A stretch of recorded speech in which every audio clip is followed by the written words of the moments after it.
to Museum Talk, where we're talking to the lovely Miss Emily Scott again. Hi, Emily. How are you? I'm doing pretty well. How are you? I'm good, thanks. No complaints.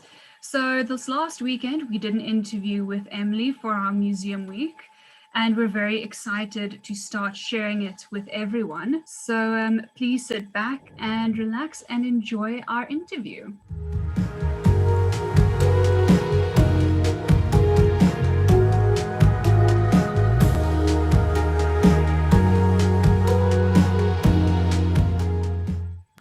Okay, cool. So we've now had the time to engage with Emily on her job as a museum curator, and we have some questions to ask you as well. The first question being, when did you decide to get into the museum field when you came from an English background? Like, at what moment did you decide that this was going to be for you? In my English background at my university, the University of Aberdeen, I was doing some kind of archival courses. I think a lot of universities have special collections, so I was able to do little book exhibits. So I became interested in the idea of rare books and preserving those kind of things. It wasn't until I started researching museum studies and archive studies that I realized you could go beyond books. So yeah, it was my English degree. I was at my master's at that point that I realized that museums was a career that I could take. Great. And what has been your favorite exhibit that you've curated? I really enjoyed the Lightkeeper exhibit I did. That was a huge exhibit I did during my placement at the University of Aberdeen. It was called Remembering the Lightkeeper. I remember there were a lot of objects in the collection that hadn't been shown before, like sewing machine and things like that. I really enjoyed that because I was able to take not to do male and female, but I was able to take a female perspective of showing the domestic life of lightkeepers, because at that point in that museum, because it was a very male dominated field, I was able to show there's all this domestic stuff that hasn't been shown before. That's really cool. I would have enjoyed seeing it. I think it would have been so great. But which museum is also your favorite, and why would you say it was your favorite?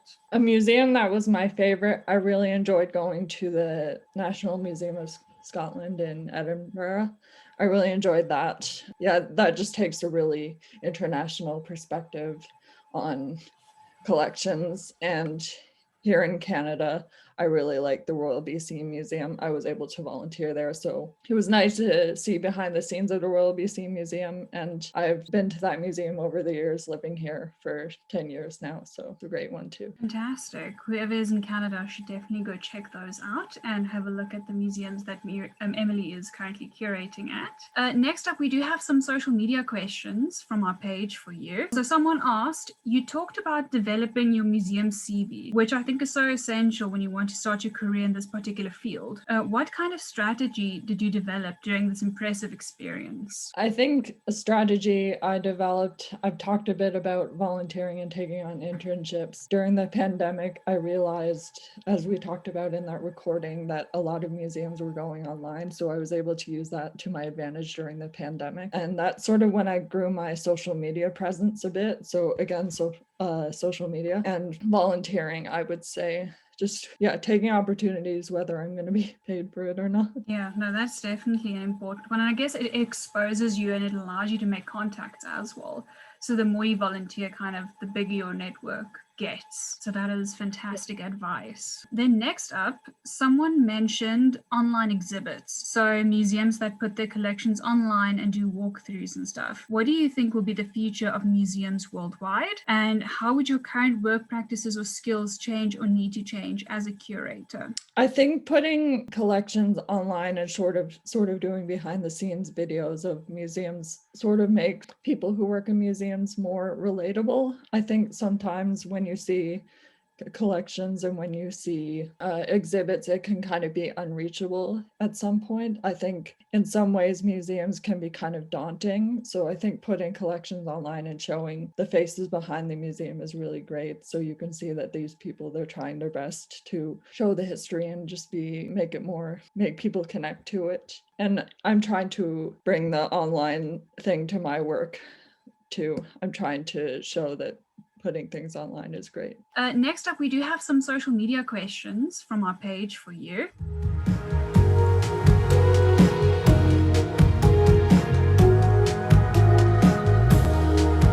I think if I were not a curator, I would want to be a writer. That's what I was working towards when I was studying English. And another related thing, which I was kind of working towards in my English degree, is working in a library as well. That's kind of still something I'm aiming for too, if the museum industry doesn't work out. Then next up,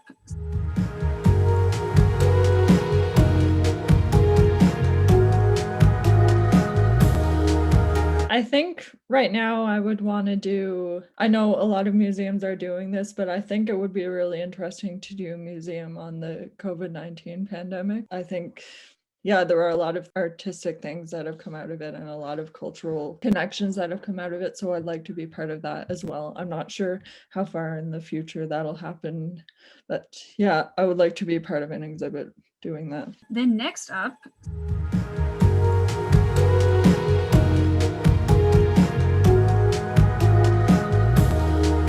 I suppose right now the only thing I can say is we'll get through this together, go to museums to find out how we've gotten through difficult periods in the past. In museums, you'll see periods similar to the pandemic. So I think just supporting museums and realizing that things will be better in the future.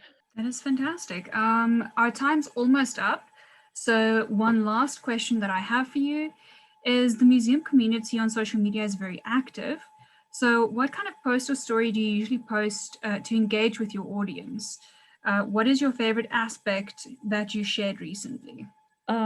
Recently on my social media, I was able to do a little behind the scenes on this castle in Victoria. So that was really fun. I really like the museum community on social media because it's not as focused on, body image and things like that. Because prior to being on the museum Instagram, that's what my perception of social media is for people to show how pretty they are and going out, on the town and things like that. I really like how on my Instagram I can show my intellect a bit more. Yeah. That's what I've used to my advantage. No, definitely. I think it's important that we educate, especially now during Museum Week when we have this opportune moment to kind of engage with this. I think it's absolutely necessary that we do that. And we really do thank you for bringing awareness to the topic. So please go and follow Emily on her social media pages. As we've mentioned in the interview, she has a very great Instagram page and also a TikTok page. So thank you so much for joining us again, everyone, and especially Emily. And we're very much looking forward to seeing you